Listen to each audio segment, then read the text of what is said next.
Yo la famille, c'est BR10, on se retrouve pour une toute nouvelle vidéo 100% mercato du Paris Saint-Germain. On va faire un petit bilan du mois de juillet sur les dernières rumeurs, sur les dernières officialisations. Je vais vous donner mes opinions qui selon moi sont intéressantes par rapport à ces sujets-là. Donc si vous voulez plus de vidéos sur le mercato du Paris Saint-Germain ou sur le mercato en général, n'hésitez pas à liker, à commenter et à vous abonner. Et on est parti avec la petite introduction, let's go!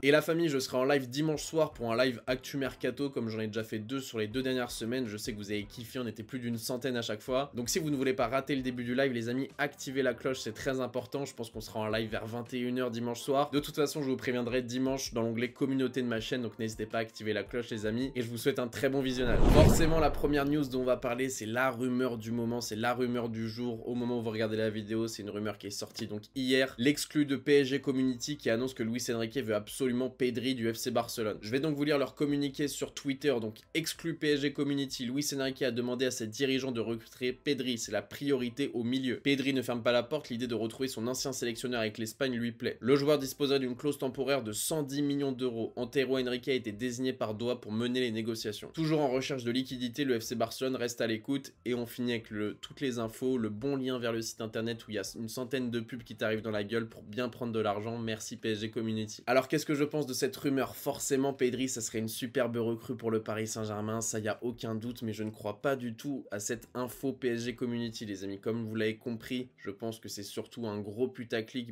pour mettre les petites infos en dessous, le petit lien, et que vous alliez sur leur site internet et que vous preniez plein de pubs dans la gueule et que ils prennent de l'argent tout simplement. Parce que là, ils disent qu'ils sortent une exclue, etc. Mais ils disent juste que Luis Enrique est intéressé par Pedri. Voilà, donc Luis Enrique est intéressé par Pedri. Je peux vous dire que Guardiola est intéressé par Pedri aussi, Xabi Alonso est intéressé par Pedri et Ancelotti aussi intéressé par Pedri. Tous les grands entraîneurs du monde sont intéressés par les grands milieux de terrain du monde. Pedri, c'est un des meilleurs milieux de terrain du monde, alors que c'est un joueur qui est né en 2002, c'est un très jeune joueur et pourtant il est déjà exceptionnel. Je vois pas vraiment l'intérêt pour lui de venir au Paris Saint-Germain. Le mec est au FC Barcelone, je pense que c'est son club de cœur, même s'il est pas formé là-bas, il vient de Las Palmas. Je pense que comme beaucoup de Barcelonais, le FC Barcelone pour lui c'est une vraie institution. Il est entraîné par Xavi qui est une légende du FC Barcelone et en plus à son poste en tant que numéro 8, donc il a beaucoup à apprendre de son entraîneur. Quel est l'intérêt pour lui de venir au Paris Saint-Germain? Le seul que je vois c'est le salaire, parce que j'ai appris que Pedri touchait que 3,5 ou 4 millions d'euros par an au FC Barcelone.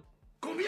Forcément, s'il vient au Paris Saint-Germain, il toucherait peut-être entre 8 et 12 millions. Donc là, c'est le seul argument que je vois pour nous, le Paris Saint-Germain, d'aller chercher Pedri. Parce que en ce moment, c'est un petit peu un bourbier le PSG. Que ce soit au niveau du mercato, que ce soit au niveau des résultats, au niveau des coachs, etc. Lui, il est dans un projet au FC Barcelone avec un Xavi qui commence à prendre vraiment de l'épaisseur au club. Quel est l'intérêt pour lui de venir au Paris Saint-Germain? Je sais pas vraiment, je comprends pas, à part l'argent peut-être. Et quand je dis que le FC Barcelone a besoin de liquidité, on est tous d'accord là-dessus, mais ils ont pas besoin de liquidité en vendant leurs meilleurs joueurs. Ils vont plutôt essayer de vendre des intransférables, comme, des indésirables, comme le Franck Kessié, etc. Leur but n'est pas de vendre leurs meilleurs joueurs pour acheter d'autres joueurs après, ça n'a aucun sens. Donc personnellement, je ne crois pas du tout à la venue de Pedri, mais après en 2017, je ne croyais pas du tout à la venue de Neymar non plus. Donc voilà, on sait tous que des transferts inattendus lors d'un mercato au Paris Saint-Germain, ça arrive. Donc voilà, si Pedri vient au Paris Saint-Germain, je serai le premier à être heureux, le premier à m'acheter le maillot, le premier à le soutenir à 100%. Mais on va dire que je crois à cette info à 10%. Dites-moi ce que vous en pensez dans les commentaires. Est-ce que vous croyez à la venue de Pedri au Paris Saint-Germain ou non? Pour moi, c'est 100% du bullshit. La deuxième info dont on va parler, on reste en Catalogne, c'est Ousmane Dembélé et donc le Paris Saint-Germain qui se rapproche énormément pour faire péter la clause du joueur de 50 millions d'euros avant le 31 juillet. Au moment où vous regardez la vidéo, on est donc le 29 juillet, donc peut-être que c'est déjà officiel. On va partir du principe dans cette vidéo que ça va vraiment se faire. Et donc qu'est-ce que j'en pense moi? Alors je suis plutôt mitigé. Déjà moi vous le savez, je veux absolument que Bernardo Silva vienne au Paris Saint-Germain. C'est vraiment la priorité pour moi, c'est le joueur qu'il faut absolument au PSG, que ça soit en termes offensifs ou défensifs, ou en termes de profil, de caractère, etc. Pour moi il a 100% de ce qu'on a besoin au Paris Saint-Germain. Donc j'espère que si on prend Dembélé, ça veut pas dire qu'on prend pas Bernardo. Surtout que nos concurrents directs pour Bernardo c'est le FC Barcelone, donc on leur donnerait 50 millions d'euros de plus pour que eux puissent aller chercher Bernardo Silva. Donc ça me fait un petit peu peur. Après si en privé ils savent que Bernardo a choisi le FC Barcelone ou Manchester City, ok, il n'y a pas de souci, on peut aller chercher Ousmane Dembélé. Mais comment ne pas parler de blessure quand on pense à Ousmane Dembélé? C'est directement ce à quoi on pense, hein. C'est un joueur hyper talentueux mais tout le temps blessé. Et au Paris Saint-Germain, on sait que on est le FC Poissard Saint-Germain, les amis, vous le savez, on est le FC Infirmerie. On a déjà Lucas Hernandez qui va se blesser beaucoup, Skriniar, Neymar, Kipembe, Renato Sanchez dont on va parler plus tard, et j'en oublie, j'en suis sûr, et tu rajoutes à ça Ousmane Dembélé, va y avoir du travail, il va falloir recruter des kinés, il va falloir faire un mercato sur les médecins et sur le staff technique, le staff médical plutôt. Mais bon, Ousmane Dembélé, ça reste quand même un très bon joueur, malgré ses irrégularités, malgré ses blessures. c'est pas non plus un joueur que je vais aller chercher du bon côté au Paris Saint-Germain si j'étais directeur sportif. Vous l'avez vu dans mes mercato parfaits, j'ai jamais parlé de Dembélé au PSG, pour moi c'est pas forcément une bonne recrue. Et Fabrice Hawkins aujourd'hui nous dit dans un scénario idéal, le PSG veut aligner un trio d'attaque, Dembélé, Mbappé et un attaquant de pointe qui reste à recruter, donc Kane ou Vlahovic. Donc là si je comprends bien, ça voudrait dire qu'on vend Neymar et qu'on fait venir Ousmane Dembélé à la place.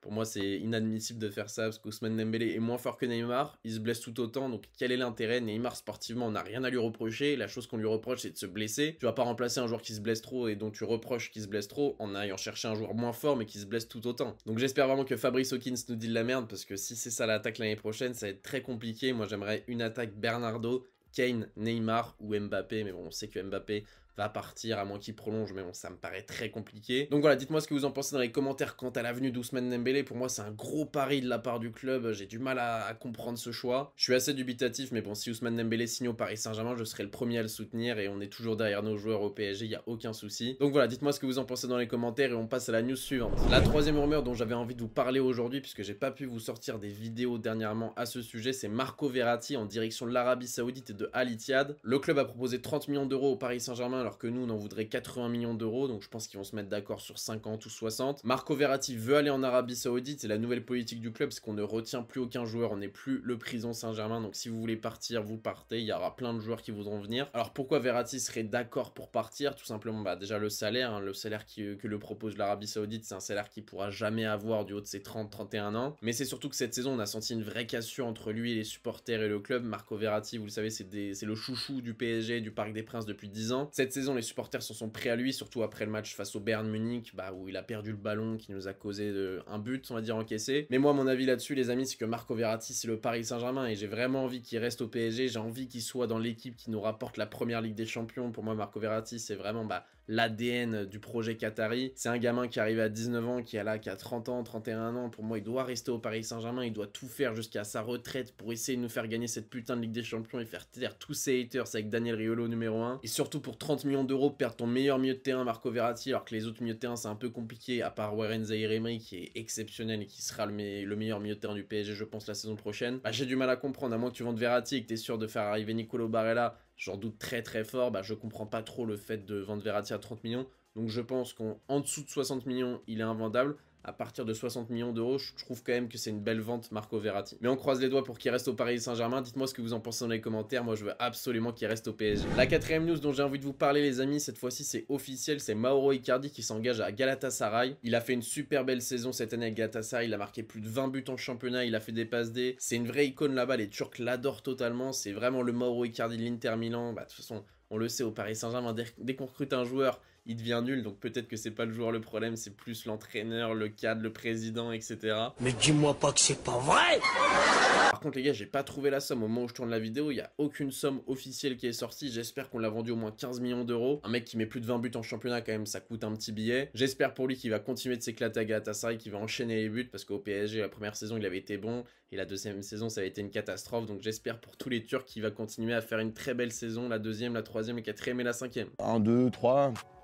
4, 17, enfin voilà, c'est un chiffre qui peut changer. Cinquième news dont j'avais envie de vous parler les amis, c'est Renato Sanchez. Il y a l'AS Roma et l'AS Monaco qui sont très intéressés par lui. Alors est-ce que je suis pour ou contre sa vente? Moi je suis plutôt pour les amis, c'est un joueur qui se blesse énormément, c'est pas un joueur qui nous a apporté. Moi déjà à la base, quand il a signé j'étais contre, il y en a beaucoup qui étaient hypés par sa venue. Moi je me rappelle, j'avais fait un live à l'époque sur Paris Central et j'avais dit que j'étais contre et on était 4 à faire ce live et il y avait 3 pour et j'étais le seul qui était contre et j'avais dit les gars vous allez voir il va faire que de se blesser, il va vous énerver, ça reste un bon joueur mais il est toujours à l'infirmerie donc c'est insupportable. Alors, au final j'ai eu raison les amis, Renato Sanchez certes qualitativement parlant c'est extraordinaire, c'est un joueur qui a des appuis phénoménales mais il se blesse tout le temps et c'est toujours des blessures musculaires. Apparemment c'est parce que c'est quelqu'un de très stressé, du coup ses muscles sont tendus, du coup il se fait des élongations etc. Voilà, je suis pas médecin les gars mais c'est ce que Christophe Galtier avait dit, je me rappelle. Donc voilà, moi je serais plutôt content de sa vente, on parle d'une somme autour des 13 millions d'euros, je trouve ça plutôt intéressant, j'espère juste que ça va pas être un prêt sans option d'achat, j'espère que ça va être un prêt avec option d'achat obligatoire ou alors une vente directement. La rumeur suivante dont j'ai envie de vous parler parler, la famille, c'est Bradley Barcola. J'en avais parlé de ce joueur dans mes 10 joueurs à suivre lors de la saison 2023-2024. Je vous mets la vidéo juste là. Donc si vous avez vu cette vidéo, les amis, vous savez que Bradley Barcola, moi, c'est un joueur que j'adore. Je regardais l'Olympique Lyonnais en fin de saison juste pour lui, tellement c'est un joueur que je kiffe, qui m'a impressionné là lors de sa première saison en professionnel. Personnellement, je serais très content s'il vient au Paris Saint-Germain, surtout que c'est vraiment un profil qu'on n'a pas au PSG. Il nous manque vraiment cet ailier rapide, percutant. Et Bradley Barcola sont là sur le banc, ou alors Ousmane Dembélé sur le banc, bah ça nous ferait deux profils qui sont vraiment différents des joueurs qu'on a actuellement. Barcola, c'est un jeune joueur, c'est une vraie pépite, c'est un joueur hyper intéressant qui, malgré 5m85, est hyper vif et hyper fort. C'est un joueur qui peut jouer sur les trois postes offensifs, c'est-à-dire à gauche, à droite ou même devant, que ce soit dans un 4-4-2 ou un 4-3-3 où il dézone un petit peu. Cette saison, pour sa première vraie saison en pro, donc il a fait 2000 minutes pour 26 matchs de Ligue 1, 5 buts et 9 passes décisives. Franchement, c'est impressionnant. C'est peut-être le futur Kylian Mbappé, entre guillemets, un joueur qu'on va chercher dans un club de Ligue 1 un petit peu en dessous actuellement et qu'on développe et potentiellement qui va devenir une superstar du football. Mais bien entendu, ça coûte beaucoup moins cher que Mbappé, parce que Mbappé à l'époque avait déjà marqué face à Dortmund, face à la Juve, face à City. Lui, il a toujours pas joué la Ligue des Champions. Et même, je pense qu'en termes de potentiel, c'est un petit peu différent. Je pense pas que Barcola ait le même potentiel qu'Mbappé. Mais en tout cas, c'est un jeune joueur que j'aimerais absolument voir au Paris Saint-Germain. Et même s'il joue pas au PSG, pourquoi pas le prendre et le reprêter à Lyon une saison, parce que s'il fait la même saison l'année prochaine, il va coûter au moins 70-80 millions. Là, on parle plus d'une somme entre 30 et 40 millions. Ça reste quand même raisonnable pour un joueur aussi jeune. Et quand on regarde ses statistiques détaillées, les amis, c'est très intéressant. Regardez les assists, il fait 0,5 passes D par match, donc par 90 minutes. Donc c'est-à-dire une fois tous les 2 matchs, il fait une passe D, même s'il a pas eu énormément de temps de jeu. Donc forcément, c'est pas hyper réaliste. C'est quand même impressionnant comme stat. Je crois que j'avais jamais vu ça. Défensivement, c'est un joueur qui se la donne. Vous le voyez dans ses stats, que ce soit les tacles, les interceptions, les blocs, les dégagements, les duels aériens gagnés. C'est un joueur hyper complet qui se la donne sur le terrain, qui a vraiment envie. Apparemment, lui aurait déjà donné son accord au Paris Saint-Germain et c'est plutôt avec Lyon que le PSG essaye de s'entendre. Mais si Barcola veut vraiment venir au PSG, moi je suis 100% pour. Dites-moi ce que vous en pensez dans les commentaires, mais pour moi ce serait une recrue vraiment formidable. Et on termine cette vidéo, les amis, avec une compo d'actu foot qui nous propose potentiellement le Paris Saint-Germain de l'année prochaine. Et j'ai vu beaucoup de réactions positives à cette composition, alors que moi je trouve quand même que c'est une composition qui n'est pas du tout réaliste. Donc j'avais envie de vous donner mon avis tranquillement dans cette vidéo. On est donc sur un 4-2-3-1 avec Donnarumma, Skriniar, Nuno, Marquinhos, Hakimi, Verratti, Zaïre Emery, Neymar, Mbappé, Dembélé et Kane. Alors déjà, moi ce qui me choque en défense, c'est que pour moi ce sera jamais Skriniar, Marquinhos en défense centrale, ce sera Lucas Hernandez, Marquinhos, ou alors Lucas Hernandez, Skriniar, ou alors Kipembe, Marquinhos. Mais pour moi on a deux défenseurs centraux gauchers de top classe mondiale et deux défenseurs centraux droitiers de top classe mondiale, donc je vois pas l'intérêt de mettre deux droitiers. Et le milieu de terrain Verratti, Zaïre Emery, les gars, on se fait bouffer tous les jours en Ligue des Champions, donc je sais pas pourquoi cette composition d'équipe vous a tant plu que ça sur Twitter. Moi je la trouve vraiment faible, surtout le milieu de terrain Verratti, Zaïre Emery, c'est impossible de combattre face à des Bellingham, Kroos, Modric, etc.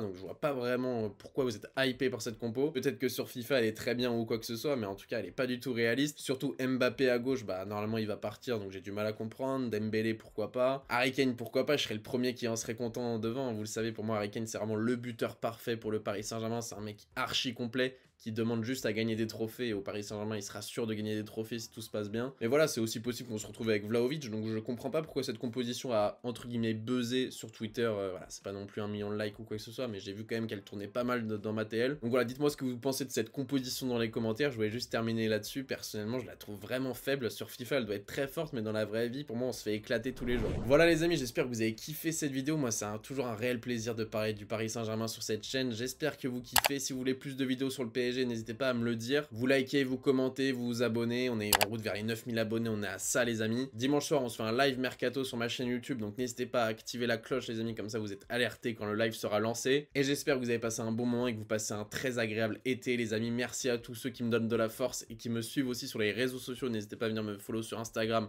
Twitter et TikTok. C'était BR10 les amis, bonne matinée, bonne journée, bonne soirée, bonne nuit, je vous kiffe, peace.